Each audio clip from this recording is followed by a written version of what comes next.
Kirby Games, a necessity for gracious living. Throughout gaming history, few video game characters have remained quite as popular and endearing as everyone's favourite big, fat, pink, binge-eating lunatic. Whether you prefer these games featuring their cutesy Japanese box art or their edgier-looking Western counterparts where Kirby usually has unaccountably angry eyes, there is no denying that Kirby is a huge deal in many corners of the globe. This iconic spherical hero has now been defending his distant planet Popstar from threats on our screens for over 30 years. When we take this character's most recent outing into account on the Nintendo Switch, the Kirby series fits among the top 50 best-selling video game franchises of all time. Armed with the ability to inhale enemies and objects into his mouth, spitting them out as projectiles or eating them, consuming certain delicious enemies enables Kirby to gain their powers or properties, manifesting as a new weapon or power-up, demonstrating his legendary copy ability across a series spanning well over 30 entries. While many of these now classic video games are extremely celebrated and well known, what may come as a surprise to some is that many Kirby games not only remain extremely obscure, but they didn't even ever leave Japan. To make this tale even crazier, in today's video we are going to be discussing 8 of these games. 8 games! Which I may add were not just region exclusives, but they were only available to download for a very short time, with some of them getting lost to the world forever. Well, not forever, but still over 24 years. So, without further ado, I am Lady Decade and this is the story of Kirby's Toy Box series, the lost Kirby games which have finally been found. But first, a word from today's sponsor. One of the many advantages to being a YouTuber is that I get to have my own fans. So let me introduce you to perhaps my greatest fan of all, the FA35 Pro Portable Ultimate Bladeless Neck Fan from Jizu Life. This product is capable of delivering a surprisingly cool experience, which is making working through the hottest summer in the UK's recorded history just that little bit more bearable. I must say, it is very comfortable to wear whilst lounging around and playing games. It's definitely something you can get really cozy with whilst relaxing and gaming.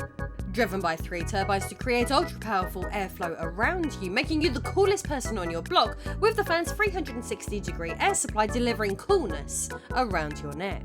There's multiple wind speeds to choose from. It takes just one click to go super cool, dispelling heat almost immediately. Made from sweat-proof and environmentally friendly material, all-day coolness can be achieved with simply one USB-C charge. I'm certainly a fan of this product, so click the link in the description and use promo code DECADE to take advantage of Jizu Life's special offer and become cool yourself today. Before Masahiro Sakurai brought the amazing Super Smash Bros. Franchise into the world, he would create Kirby. Shigeru Miyamoto stated that the name Kirby would be chosen in honour of American lawyer John Kirby, a man who defended Nintendo in the Universal City Studios Incorporated versus Nintendo Company Limited case in 1984, and that the harsh sounding name contrasted amusingly with the character's cute appearance. That's a much better inspiration than I thought it was when I was younger, that he was named after the village near where I lived, and I'll take that over other British towns and village names such as Crackpot and Wetwang in Yorkshire, Curry Mallet near Bath, or best of all, Brown Willie in the southwest of England. There's also Fingering Hoe, not too far away from where I live currently, a very quaint and pretty village with not much going on. Originally appearing in Kirby's Dream Land for the Game Boy in 1992 and soon Kirby's Adventure for the NES in 1993, the Pink Ball of Love has since appeared in a copious amount of fun platforming affairs. However, even in this character's early days, the Kirby brand would take many branching paths. Branching because of wispy words. Sorry, never mind, I'll move on.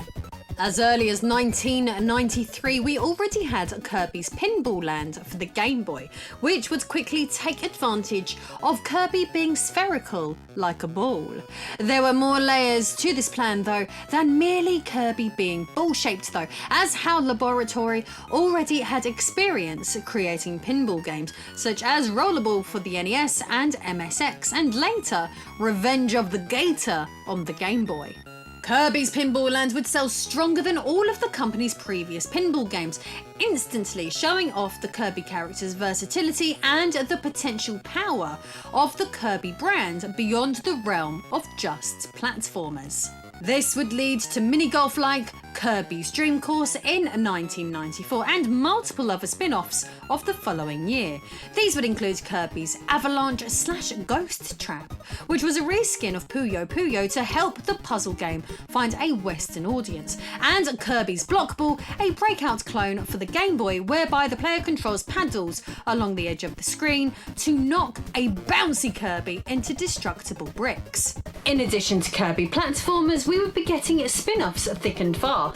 This of course brings us along to 1996, with Kirby's most famous outing that year being Kirby Superstar, a game which primarily is a side-scrolling platforming game, but one split into 7 smaller platformers and 2 mini-games.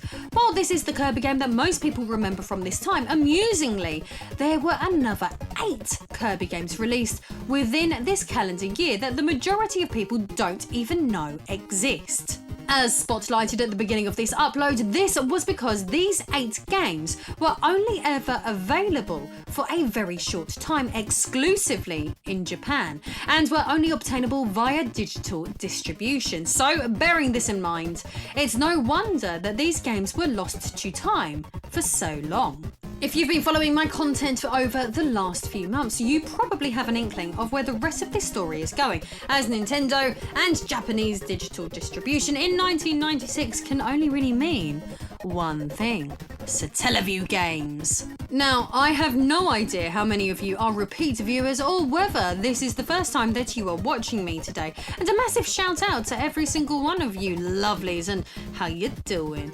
But anyway, just to reiterate in case, the Satellaview was a satellite modem peripheral released for the Super Famicom in 1995, made collaboratively between Nintendo and satellite broadcast company Saint Giga by acquiring a special broadcast satellite BS tuner. Players could then download games, magazines and other media. The games offered up via the satellite service were only available to be downloaded for a limited time, and the majority of them have never seen official re-releases ever since, with some games and media that were made available as part of the Satellaview library now being lost to time completely. This is exactly why physical releases of games are so important, to prevent stuff from happening like this in the future. In terms of recent Satellaview related videos that I've produced, I've already made a video talking about the hardware itself, and other videos discussing some of the system's important games. These have included an upload on The Legend of Zelda: A Link to the Past sequel known as BS Zelda Ancient Stone Tablets, and BS Super Mario USA, a story sequel to what we know in the West as Super Mario Bros. 2. Both titles were released in 4 downloadable episodic chunks and took advantage of the Satellaview's impressive SoundLink feature. SoundLink games such as Ancient Stone Tablets and BS Mario Bros. USA combined the ability to download software data with the streaming of satellite radio to create amazing experiences with a synchronized accompanying audio presentation, often offering up orchestral soundtracks and heavy voice acting. While the ROMs to be able to play these episodes from these games have been recovered and dumped online for the world to experience, sadly there was no way of preserving the SoundLink content, meaning the only way we can listen to it today is through watching old grainy VHS recordings of gameplay. We are lucky that those gamers that did that had the foresight to do it in the first place. Fortunately, as for the 8 Satellaview Kirby games in question today, none of these titles took advantage of the SoundLink feature, meaning it would be fairly easy to experience these games in comparison, right? Well, for a long time, no. Sadly, since the 1996 release of these games via the Satellaview service, the ROM data needed for us to play these games wasn't ever dumped online. No records were showing up that anyone had bothered to preserve them at all, so for a while at least, these games were lost media. Fortunately, verifying their existence was easily possible due to VHS footage which was available of the games running, and screenshots existed of these 1996 broadcast games too. So the only hope that preservationists had left was that these games were laying around on gamers' memory packs somewhere out in Japan. There were no guarantees that players could ever get to enjoy these games ever again.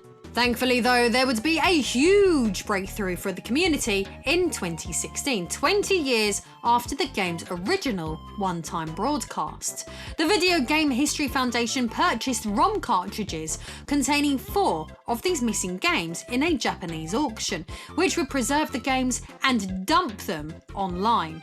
Fortunately, by 2020, all the remaining Kirby ROMs were finally found, with the last game being dumped by the Satellaview research blog, known as Satellablog. After 24 years, the hunt for these games was finally over, but what could be played? Well, each of these 8 broadcasts essentially provided different minigames, with these titles collectively being known as the Kirbys Toy Box Collection. A further common theme that runs from game to game is that each of these experiences is ball related, with, like in Kirby's Pinball and Block Ball before this, Kirby being substituted for the ball. So let's break down what each of these titles manages to deliver. Amongst these, Japan would receive Kirby's Toy Box Baseball, a game by which the title will tell you all you need to know really. This single-screened baseball game allows gamers to compete in a home run race that, in many ways, functions a lot like a pinball game. What I mean by this is that players must swing the bat like hitting a pinball flipper to knock Kirby to the top of the screen to knock him down several different functioning holes. Yeah. Different functioning holes. Players can aim their balls to land in different functioning holes to get as many home runs as possible, going for the highest score possible. If you are into this sort of thing, I guess it would be simple and satisfying. I'm sure a lot of you are. More interesting than baseball, in my opinion, is the fact that the Satellaview would get another Kirby Pinball game. Kirby Pinball for the Super Nintendo is not something I knew existed until very recently. However, sadly, as you can see, the game is a lot more rudimentary than its more famous Game Boy counterpart. Rather than getting multiple tables set across multiple screens, like the baseball game, this is another single-screen affair. The game gives players 3 lives and provides yet another high-score challenge, but at least it manages to provide an assortment of characters from the Kirby universe. Not only would Japan get a pinball-themed Satellaview minigame, but a breakout-themed one too, offering up gameplay similar to the Game Boy's Kirby's Block Ball. This is just another breakout clone, so how it plays is pretty self-explanatory, but what is more interesting though is that unlike the other games, this one features a lot more content than just one screen, with the game offering up 6 different stages, with the final one culminating in a boss fight with King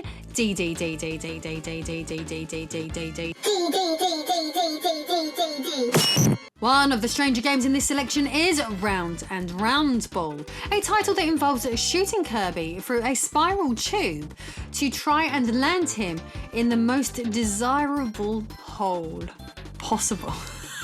Why is it with these games' obsession with balls and holes?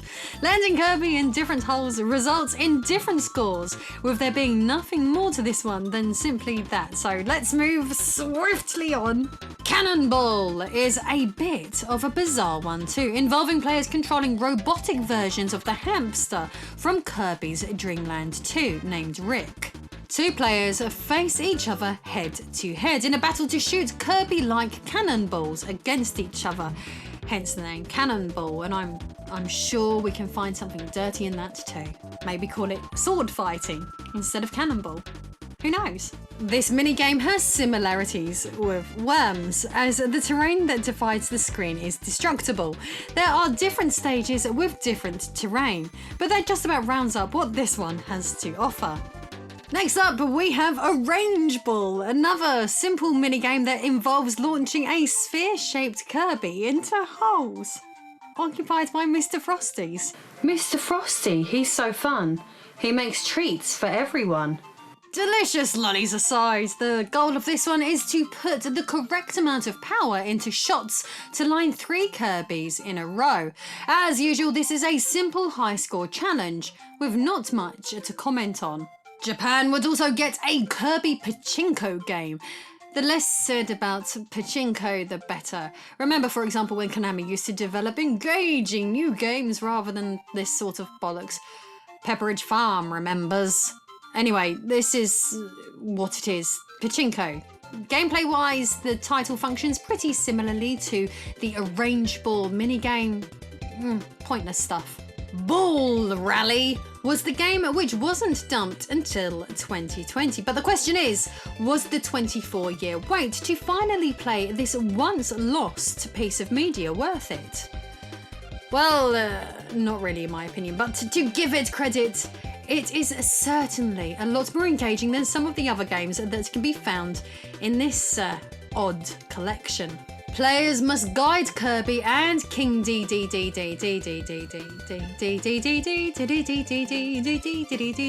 an obstacle course where players can control the platforms to progress. The goal is basically to keep your character safe from the spikes below them, with difficulty increasing with the more Kirbys on the screen. The tension reminds me somewhat of the puppy love stages from Earthworm Jim 2, whereby you run around frantically trying to stop the cute puppies from getting squashed.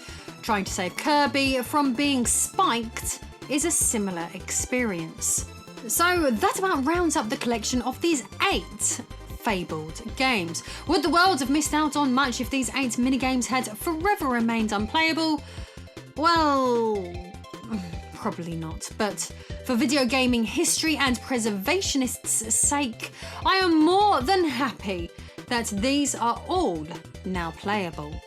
The Satellaview offers up a cautionary tale on the dangers of balls and holes.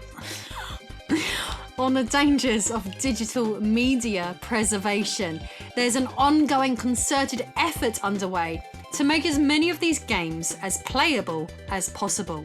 The add-on provided us with a warning for the future with regards to the importance of physical media, with many even recently released games no longer being accessible due to digital-only distribution.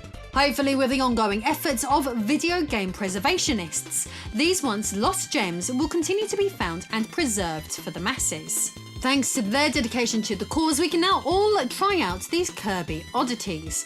And even if the games themselves are nothing special, the important thing is that history continues to be preserved and protected. And we talk about games and balls and holes and yeah. So I am late a decade, and that was the story of the lost Kirby's Toy Box series. Well, if you enjoyed this video, then like, subscribe, comment and hit that notification bell. And as is usual, at the end of my videos I like to answer questions from my patrons. So today's question is from Ben Harradine, and they ask, what was the first console that I ever remember playing?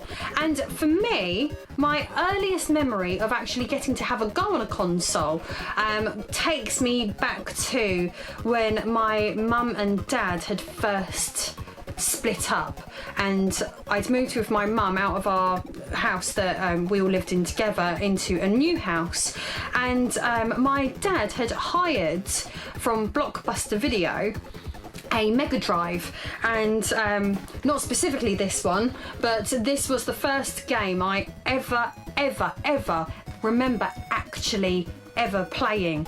And I also remember at the time I didn't understand that I wasn't allowed to keep the Mega Drive, and I wasn't allowed to keep those games. And the second game that was hired for me to play was The Little Mermaid, and that's quite a vivid memory for me, playing both of those games when I was small, especially because I was in a new house, it was a new life, everything was different, and I didn't want to give back this Mega Drive. And I remember crying and crying and crying when my dad had to take it back to the shop.